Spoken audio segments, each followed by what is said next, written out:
Professor V here again. Today, this lesson, we're going to be looking at the judicial system in the United States. And since we've already covered the Supreme Court pretty thoroughly, we're going to look at some differences between civil and criminal courts in the United States. This section generally comes easier to a lot of people because if you're anything like me, a lot of us enjoy shows, whether they're real crime shows or whether they're drama.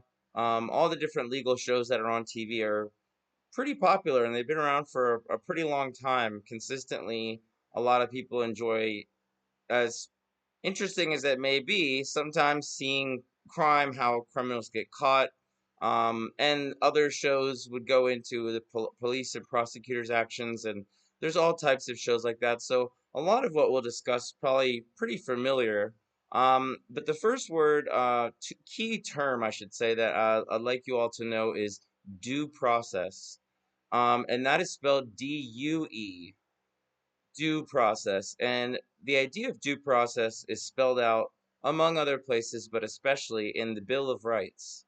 So the Bill of Rights are the first 10 amendments to the Constitution, meaning if you don't really follow government and when you were in high school, maybe you didn't really, wasn't your favorite course, just a reminder that the Bill of Rights is not the entire Constitution, but it's the beginning of the Constitution.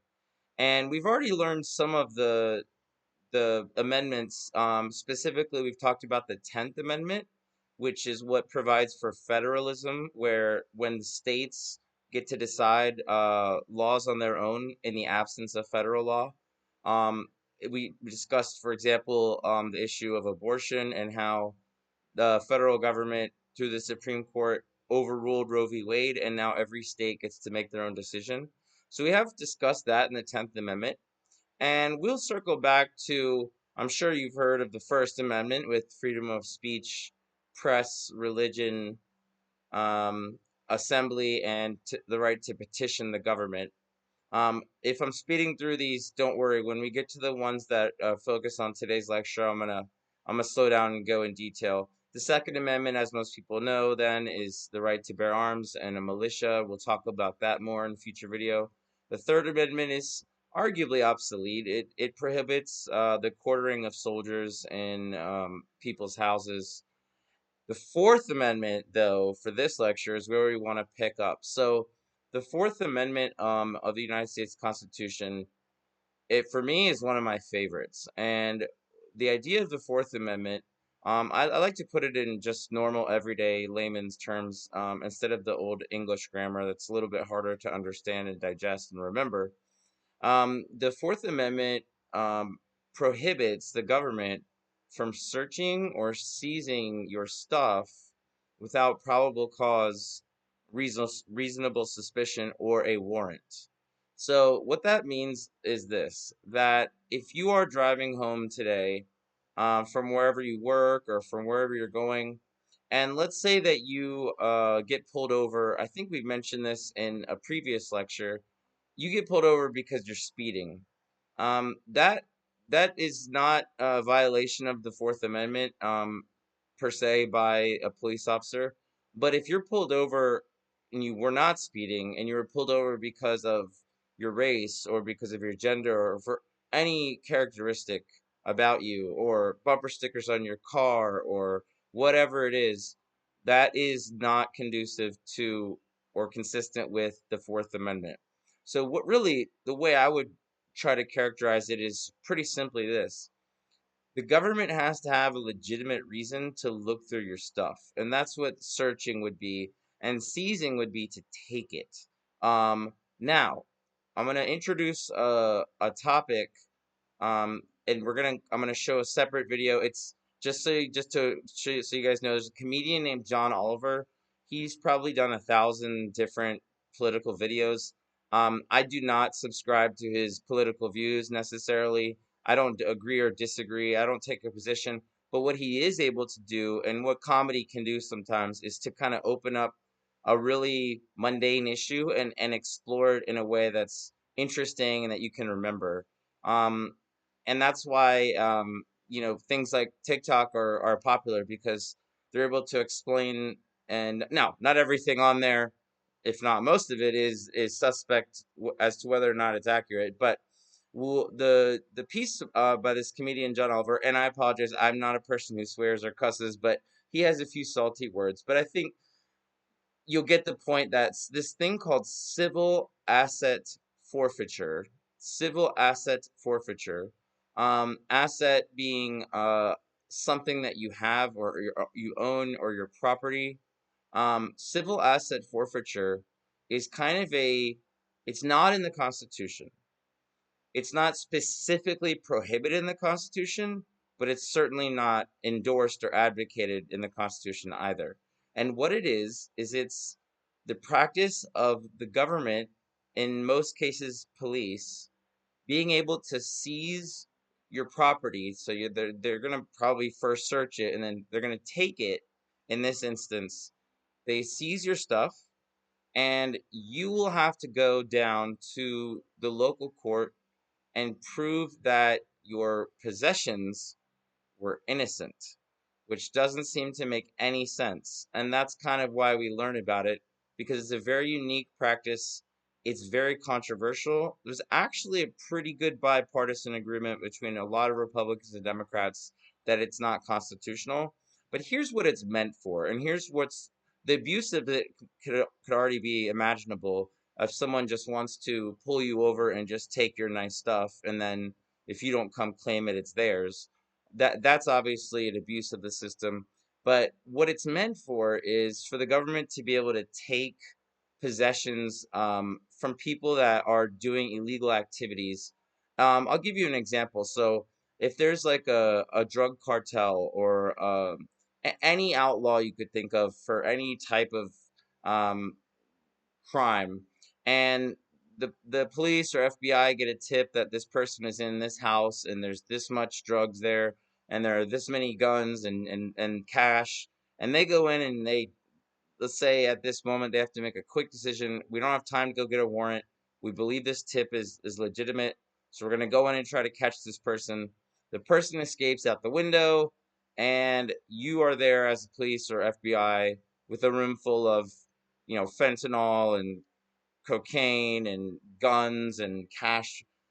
The police or the FBI, they're going to confiscate that. And maybe even in a better example, I think that would be easier for everyone to relate to is if somebody were to steal something from your apartment or like rob your apartment or your house, and the police then go over to try to find the person who did it to arrest them, but they flee, but they're able to get your possessions back and bring them back to you.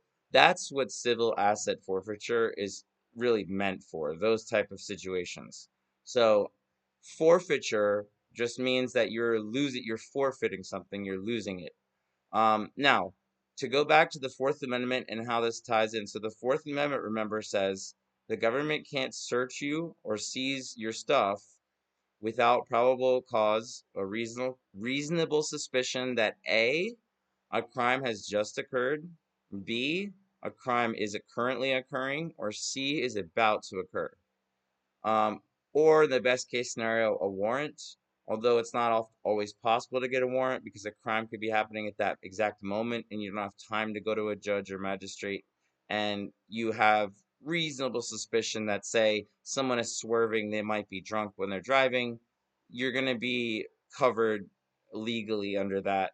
But when you start to pull people over for things that have nothing to do with the law, then you are violating the Fourth Amendment as a government official.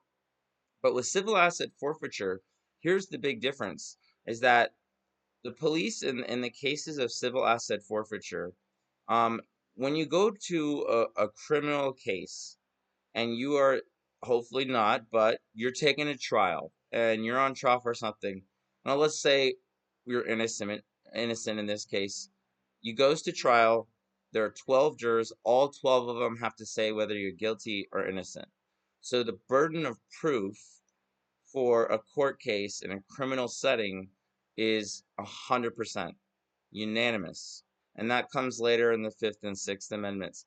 But with the civil asset forfeiture, there isn't that what's called the burden of proof is not that high. In other words, if you're a government official, you don't need for 100% sure be able to say that this person's possessions that you're seizing are have been used in a crime. But all you need to be able to say is that you have what's called the preponderance of the evidence. The preponderance of the evidence, and you'll see this in the video I post with John Oliver as well.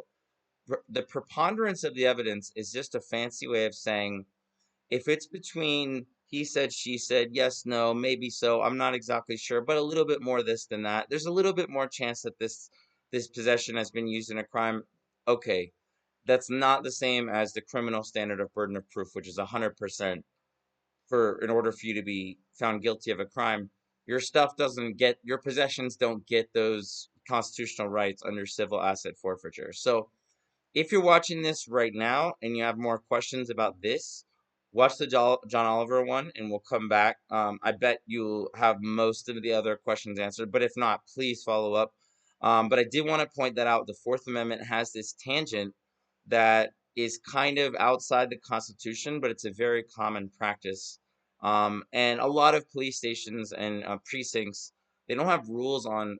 So if you're pulled over and they say, do you have, a large amount of cash in your vehicle, and you happen to have it for something, maybe you were gonna go buy you're gonna pay for a tattoo in cash or something. I don't know, whatever you enjoy spending your money on. If the police officer writes down a report and says that, average ordinary Americans don't carry that much cash in their vehicle, that by me, in my preponderance of the evidence, sounds suspicious. I think this is actually drug money. I'm going to take the money and you're going to have to come down to court and prove that you weren't using it to buy drugs or that you didn't get it from a drug sale. That's a difficult thing to prove in the negative, because if you didn't do it, you can't exactly go down and show them a video of you not doing it because you never did it. So I hope that makes sense as to why this is such a fascinating debate to have over if civil asset forfeiture should have more limits. I think most people would probably agree that returning goods to someone who had them stolen is the proper use of civil asset forfeiture. But these other situations, as you'll see in the other video as well, really bring a lot to think about. So back to the Fourth Amendment. Now that we've said that sidebar about civil asset forfeiture, just remember that the Fourth Amendment, if it's not followed, then if you do go to trial and the police didn't have the proper warrant or didn't have probable cause, but then ended up finding something tangentially, in most cases the judge should or could or would um, dismiss the charges.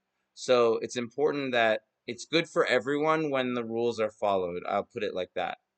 And then we go to the Fifth Amendment. The Fifth Amendment, this is the one people are most familiar with most of the time. You have the right to remain silent. And that specific phrase comes from a court case called Miranda versus Arizona. And in that case, it essentially is when the Supreme Court said, hey, all that stuff that's spelled out in the Fifth Amendment, that the government cannot make you self-incriminate. There's a prohibition on self-incrimination. um, that, in other words, is like saying you have the right to remain silent, and anything you can say, will be used against you.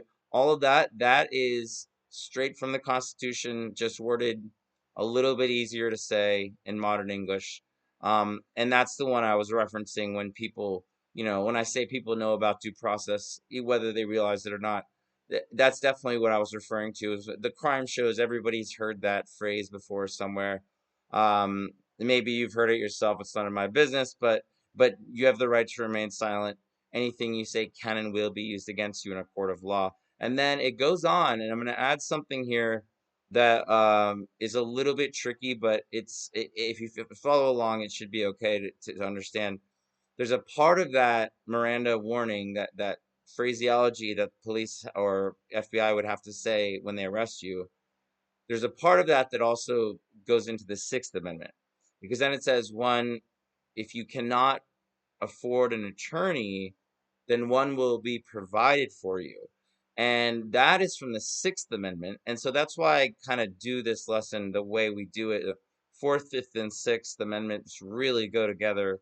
Um, it's kind of like a perfect way to for them to have written it down, just because it goes in order and it builds on each prior legal principle. So the idea is that under the Sixth Amendment, you are also given a lawyer. So just to let's go through fifth one more time to make sure we got everything there. So the Fifth Amendment, right to remain silent. The second part of the Fifth Amendment, there's three parts. The second part of the Fifth Amendment, and I don't mind whatever order you want to go on in on the test or in your notes. It's no problem as long as you know them. Another one you almost certainly heard of is double jeopardy. Double jeopardy is prohibited. That would be when you are charged for a crime twice. Maybe you are taken to court and you're found not guilty, and then the government says, "Well, we just disagree with the jury. We're going to just continue to take you back to trial until we get the verdict we want." That's a disaster. That can't happen. It's not supposed to happen, and double jeopardy prohibition should preclude that. But then there's one other thing in the Fifth Amendment that doesn't have a whole lot to do with what we would normally consider the justice system and due process, but it's something called eminent domain. An eminent domain, eminent domain, means that the government is allowed to take your house or your possessions, but only under two conditions, and they have to meet both the conditions. So, first of all, if you're listening carefully, you might say, wait, I thought we were learning about the rights that we have, not the rights that the government has. It depends on how you look at this one as to how you would want to frame it, but that's a fair question. So, how is eminent domain a right of citizens? It seems like it's giving the government an open door to take your property. Well, here's the difference, and we need to separate this from civil asset forfeiture. It's not the same, and one is in the Constitution, eminent domain is, civil asset forfeiture is not. So eminent domain, you're probably familiar with in other ways. You may not have even known that it was happening near you, but let's say the California decides we want to expand the highways. I would love that, by the way, because if you travel on the highways and sometimes there's 4 or 5 lanes and it's still packed, why not make it 8 or 10? Or they're going to build a mall, or they're going to build a parking lot for a mall, and they demolish your house. And whoa, what is all this, Professor B? If you ever seen the movie Up, first of all, bring some tissues if you haven't. It's a tearjerker, but it starts with like an elderly gentleman whose wife has passed away, but who has these great memories of this house. And there's like construction workers around every day. They're asking him, "Hey, sir, you want to leave now? Here's a check." And he doesn't want to go, and he wants to stay, even though they're probably going to pay him way more than the house is actually worth. The sentimental value is too much, and so now here's the only thing. There's one majorly unrealistic thing about this, is that besides the fact that he is able to float his house away with balloons, other than that, the other thing that is unrealistic is that if that were not a construction company, and that were a construction company working for the government and doing a project for the government, in other words, the government has said we're building this mall. They've gotten the permits. They've gotten all the checked boxes. There's no conversation with that gentleman about, you know, will you leave? The question is, you're leaving and here's the money and goodbye. So what are the two conditions on which the government can take your possessions under eminent domain? And it's not the same as, remember, civil asset forfeiture, because here's why. For eminent domain, the government needs two things. Number one, they need a compelling government interest. A compelling government interest in building something, for example, that would necessitate your house getting bulldozed. So a compelling state interest. Now, this is if this is you or the guy in Up movie, you may not be so happy, but most of the time, what would count in what would be considered legal as to what a compelling government interest would be is something that would give the local economy more jobs. So literally building a mall would require maybe let's just make up, but I mean, at 50 or 150 houses to be bulldozed, and this area is now going to be made into a mall. So the first thing is there has to be a compelling state interest, a government interest, and that would be that the local economy, now we're going to have more jobs here.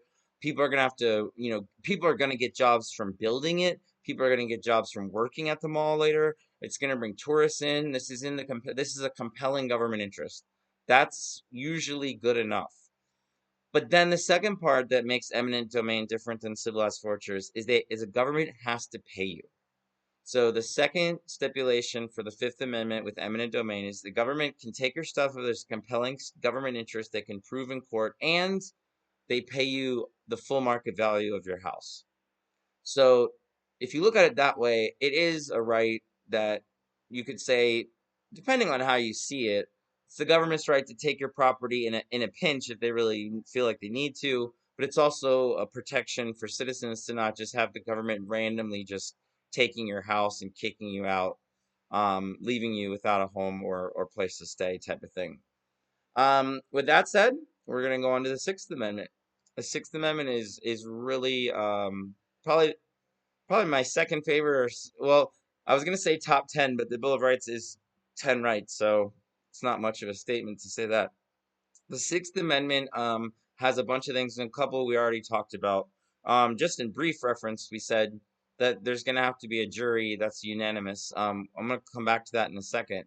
But the other thing we mentioned was that it provides for an attorney. And if you are charged with a crime and it's not a civil case, it's a criminal case, you are afforded a lawyer by the government, by the taxpayer. Now, there's kind of a Chris Rock joke in one of the movies, and I'm trying to remember which one it is. Maybe one of y'all could find it online somewhere. But he kind of makes it's a little bit of a harsh joke.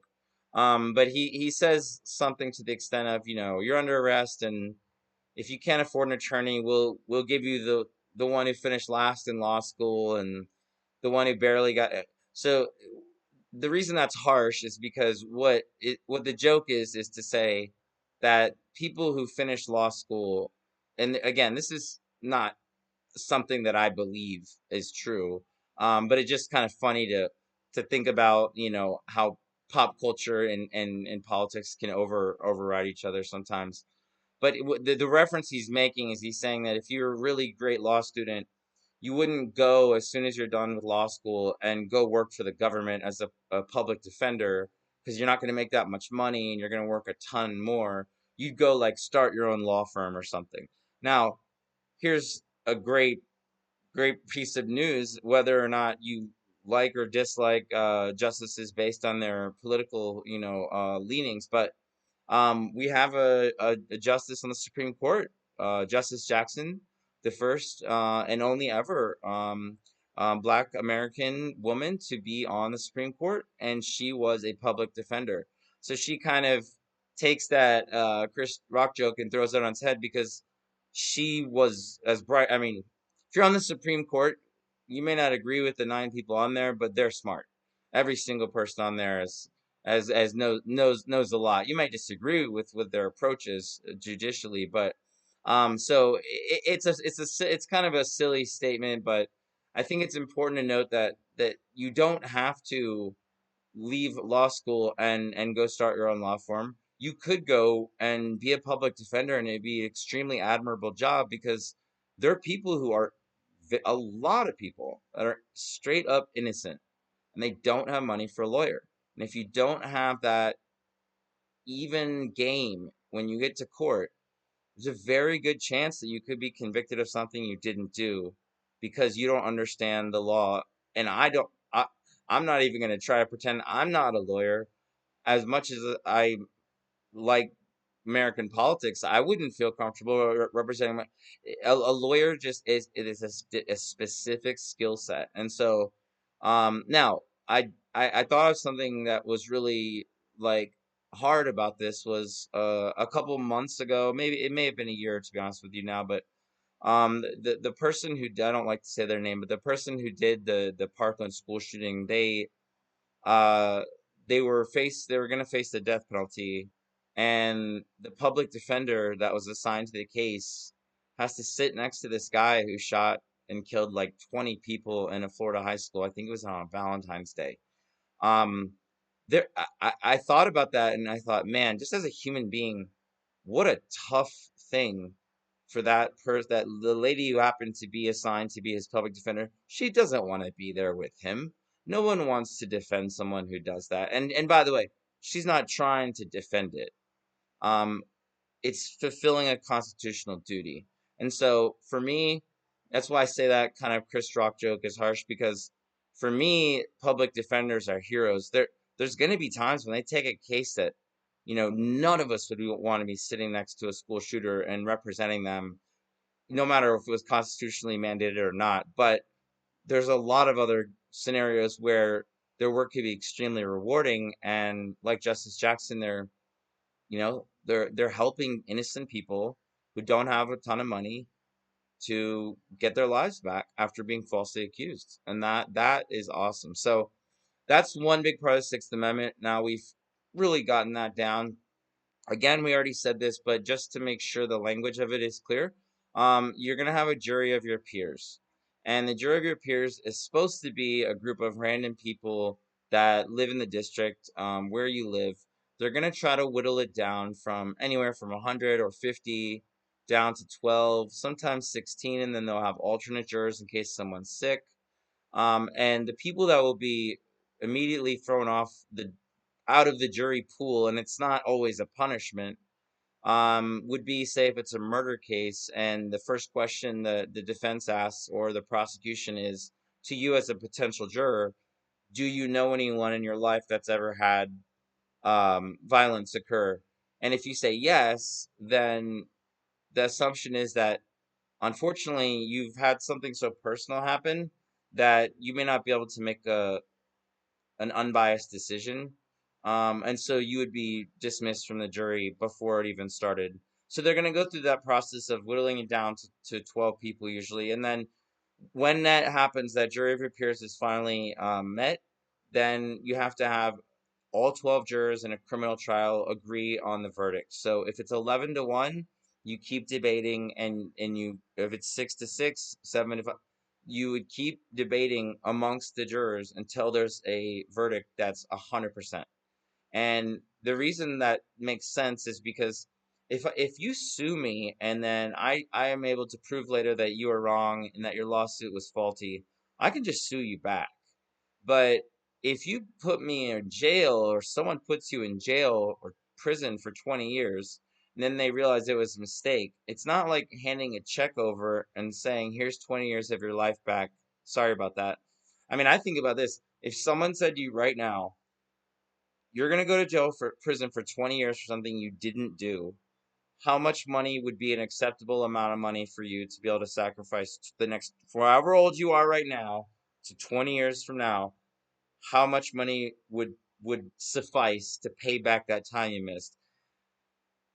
I'd love to be a millionaire, but that ain't gonna do it for me. I'll just tell you that nobody. I mean, the stakes are too high, and so that's why the criminal. And so just to go back as a contrast, many civil cases are majority verdict only, which is kind of like that preponderance of the evidence where we said that if you wanted to be really mathematic about it, it would be 50.1% or more.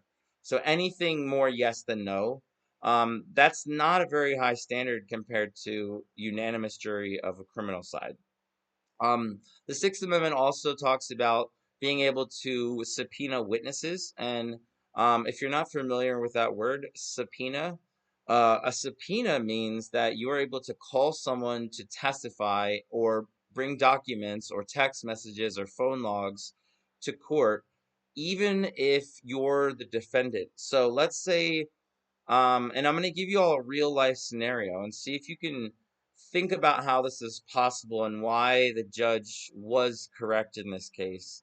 So I remember, and I'll never forget it, and I wish it didn't ever happen, and I think decent people everywhere wish it never happened. But I'll never forget watching the court case of George Floyd months after he was executed on the street. And the prosecution, the police officer Derek Chauvin, um, he tried the Derek Chauvin is on the defense. So the government is the prosecution, essentially on the side of George Floyd, saying, Derek Chauvin, you murdered this guy. So Derek Chauvin tells the prosecution, well, I want to call in one of George Floyd's friends and have him testify. Because according to the police officer, the reason George Floyd died was because it was under the influence of drugs. So what the police officer Derek Chauvin was able to do was legally make, like, basically force through a subpoena George Floyd's friend to come to court and to testify about what he saw that day, and there was a line of questioning, and this is what I was going to see if you can catch why this happened and why the judge was right here. It's a really tricky little nuance, but remember, the Fifth Amendment says that the government can't make you, they can't compel you to self-incriminate. You have the right to remain silent, right? But then in this moment, George Floyd's friend, I can't speak for him, but I wouldn't want to be there. Your friend just died. This is a horrible tragedy, but now he has to go. So wait a minute, how is that? If the Fifth Amendment says you can stay silent and the Sixth Amendment says you have to go, well, let me tell this little part of the story and then it'll make sense, hopefully. So at one point in the questioning, George, the prosecution rests, and then the defense, Derek Chauvin, asks George Floyd's friend, "Did you ever do drugs with George Floyd, or did you ever sell drugs to George Floyd?" And the judge stopped and told George Floyd's friend, and told the defense and the prosecution and the jury and everyone watching in the world and listening. The judge said, just so you know, you do have to answer the other questions here about what you saw that day, this and that, but you do not have to answer these specific set of questions. And the reason is, as you could probably imagine, because if he, let's just say, did say, yes, I did sell him drugs, or yes, I did do drugs with him, he's now self-incriminated. So that's why the judge says you have to answer the other questions, but not that one. So isn't that interesting with the subpoena? It's very specific. If you witness something else, you got to testify. And you might say, well, what happens if you don't? Judges can put you in jail until you're ready to talk. So you have to do it. But like George Floyd's friend, you're protected from self-incrimination or even potential self-incrimination from questions like that. And so I thought that was really great to see the judge step in like that at that moment. A couple more things with the Sixth Amendment, and then we'll be done for today. But with the Sixth Amendment, also we have the right to cross-examine witnesses. So, for example, if Derek Chauvin calls in George Floyd's friend, the and says, "Well, you were druggies together, weren't you?" or whatever horrible accusation he's making, the prosecution then get asked, "Well, since you're here, what did you see that day? Did George Floyd say I can't breathe multiple times and ask him to please get off of his neck so he wouldn't die? Was George Floyd literally crying for his mother?" Now, Derek Chauvin's defense lawyer wants his George Floyd's friend there because he wants to squeeze out of him, you must have done drugs with him. But because you have the right to cross-examine, the other side gets to ask questions. And he says, yes, everything you're saying is true. He did cry for his own mother. He said multiple times that he couldn't breathe. He was getting murdered. That is the great thing about being able to cross-examine, is that it brings up fairness. If it was just one side and you only got to ask one, you could really make something look either way, one thing or the other, as opposed to let's see what both sides can ask and what the answers are. And so that's a big one. And then last two parts of the Sixth Amendment is the trial needs to be public and it needs to be speedy. I personally think this is probably the easiest one to understand, and the reason is because if you were falsely accused of, say, robbing 7-Eleven and now the police come to your house, you're immediately missing class, you're missing your job, your family, your life is on pause, on hold. The last thing you want to do is have a slow trial. If you want a public trial, you want it to also be speedy. Speedy gets it done, and it's in the interest of the government because the government can then get on with, if you're not the person that did it, to go find the person who actually did. And if you are guilty, to hurry up and pursue justice and have this go through. And either way, it's in everyone's interest for it to be speedy. The public part is especially important as well because I personally, if you ever read even a book like To Kill a Mockingbird, where the trial wasn't technically private, imagine that type of scenario where any type of scenario where somebody has a private trial that nobody's a witness to, there's no documentation, there's no one in the court other than maybe the judge and the prosecution, nobody knows what's actually being said. That is an absolute disaster waiting to happen. The public part of it means that people can go in, everything's on public record. They may not let you bring film cameras in, but there's going to be access publicly to the criminal trials all across the United States. And the reason is for the same reason you want it to be speedy. You want it to be speedy to get to justice, in this case, quicker. You want it to be public to get to justice in very sure fashion. Because the more eyes that are on something, the harder it is to do tricky, crooked things, corrupt sentences. Public is in everyone's interest. And if you're an honest prosecutor and judge, then you would absolutely want it to be public anyway. And so it's a win-win if you look at it like that. Um, we will next lecture be talking about the Eighth Amendment. So I'll just give you a little taste of that one, and then we'll end here for today. But the Eighth Amendment is kind of the next. We'll skip seven and come back to nine as well. But just for the sake of due process and understanding, the Eighth Amendment prohibits cruel and unusual punishment and excessive fines and bail. So if you think about now, we've gone from the Fourth Amendment. Remember, I was saying that it's kind of a perfect order. The Fourth Amendment, like how are you able to arrest somebody under what condition? Search and seizure, probable cause warrant.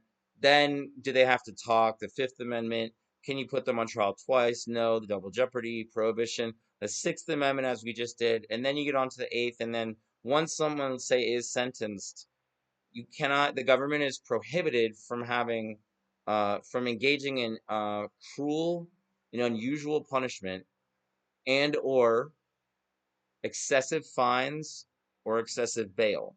Now, this is your assignment besides the assignment to write about this and have a great dialogue as we've been doing all summer, but the other part is just ponder this for next time.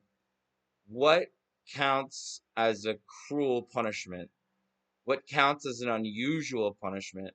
What counts as an excessive fine? What counts as excessive for bail? Think about those things. And by the way, there probably isn't one exact answer. There's about as many answers as there are opinions out there. So think about that for next time. But for today, hope you enjoy learning about some due process. I'll see you all soon. Enjoy.